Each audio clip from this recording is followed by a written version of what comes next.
Good afternoon, everyone. Welcome back to my channel.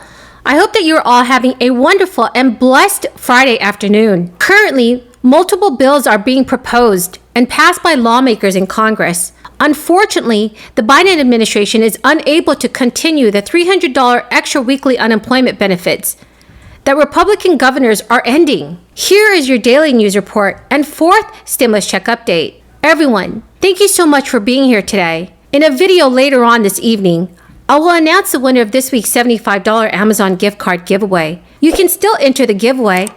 All you have to do is subscribe to my channel, like and share this video, and leave a comment below. Thank you so much. President Joe Biden and the White House are aware of how hard it will be to convince some Republicans in Congress to support an ambitious infrastructure and job proposal. So they enlisted other GOP lawmakers to help them do the convincing.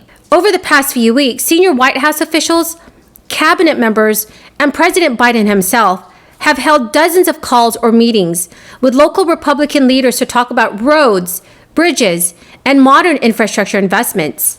Much of the outreach has been done in private, with the White House not providing readouts of what was discussed. But in conversations with more than a dozen local officials familiar with the White House efforts, a few themes emerge.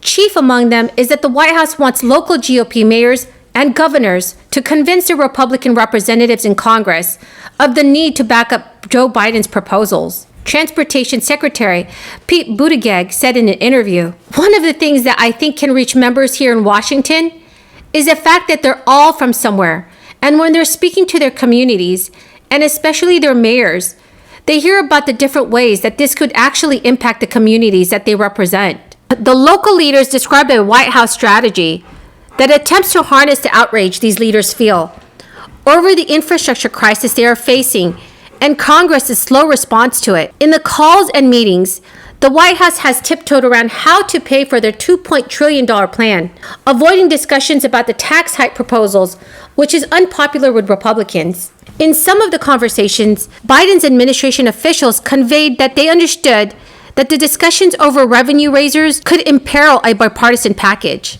The White House is hopeful that these talks can help build public support for a package. And while they're generally not making requests for local Republicans to lobby their members of Congress, they're encouraging it when the questions come up. So what do you think, everyone? Will the Biden administration be able to garner Republican support for Biden's new infrastructure package? Please leave your thoughts in the comment section below. A Biden administration official just told CNN that the U.S. Labor Department has exhausted its options for continue to pay an extra $300 a week in federal unemployment benefits to jobless people in 22 Republican-led states that are ending them very early. According to an analysis by the Century Foundation, roughly 3.6 million out-of-work Americans will forgo a total of $22 billion in benefits as a result of the state's actions. Texas, Indiana, and South Carolina are among those terminating the crisis jobless programs early. The officials stated, "There is nothing we can do. Taking away their lifeline is not going to help anything," adding that the Labor Department has tried to figure out a solution. Over the past 2 weeks, a succession of Republican governors has opted to terminate one or more of the programs contained in the historic federal expansion of the unemployment system. They have cited workforce shortages and the improving economy as the reasons behind their decisions. Those GOP governors say that the enhanced payments, which Congress first approved in its massive relief plan in March 2020 and twice extended, are keeping Americans from returning to the labor market. There are at least 4 states which will offer return-to-work bonuses instead. In addition to providing the $300 weekly supplement, lawmakers expanded the benefits to freelancers, the self-employed, independent contractors, and certain people affected by this crisis, and extended the duration of payments for those in the regular state unemployment program. Those collecting regular state benefits, which typically last 26 weeks, will continue to receive those payments, but will not get the $300 boost. However, those in the other 2 programs, the Pandemic Unemployment Assistance and Pandemic Emergency Unemployment Compensation Program, will lose all their benefits. The crisis programs are scheduled to end in early September in the states that are continuing with them. The Labor Department is likely to release a letter today outlining how the federal government is unable to counter the decisions by the Republican governors. The letter is a response to Vermont Senator Bernie Sanders and a labor advocacy group, both of which have urged the Biden administration to keep offering these benefits. Bernie Sanders on Thursday sent a letter to Labor Secretary Marty Walsh, asking him to commit to holding states accountable for their role in administering the benefits. But in a speech last week, President Joe Biden said that laid-off Americans must return to work if they are offered suitable position, but stressed that he doesn't see much evidence of people staying home because of the more generous federal payments.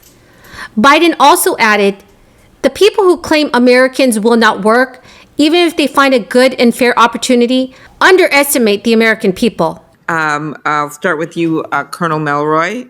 More than 150,000 people with cancer seek help at my hometown Mayo Clinic each year.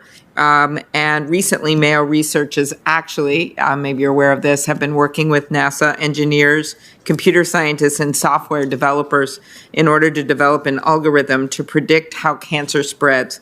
Can you speak to the role public-private partnerships play in spurring scientific breakthroughs, particularly for healthcare?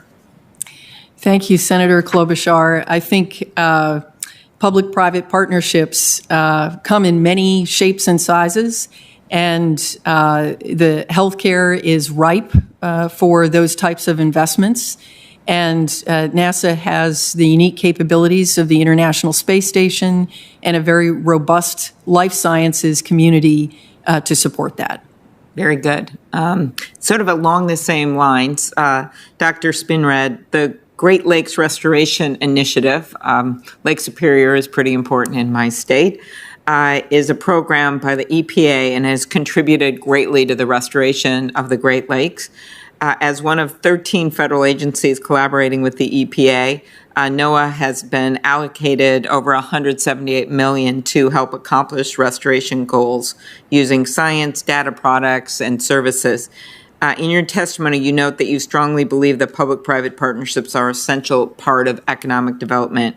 Can you speak to how you would improve this initiative or the role that public-private partnerships could play in benefiting the Great Lakes region? Thank you, Senator.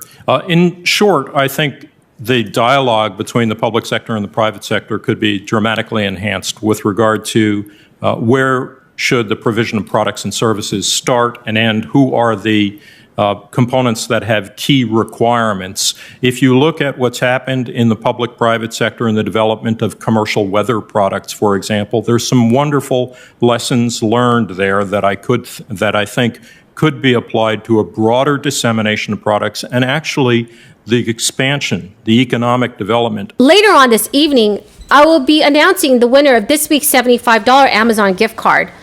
But remember, you can still enter the giveaway. All you have to do is subscribe to my channel, like and share this video, and also leave a comment below. Thank you so much, everyone, and have a very, very blessed Friday afternoon.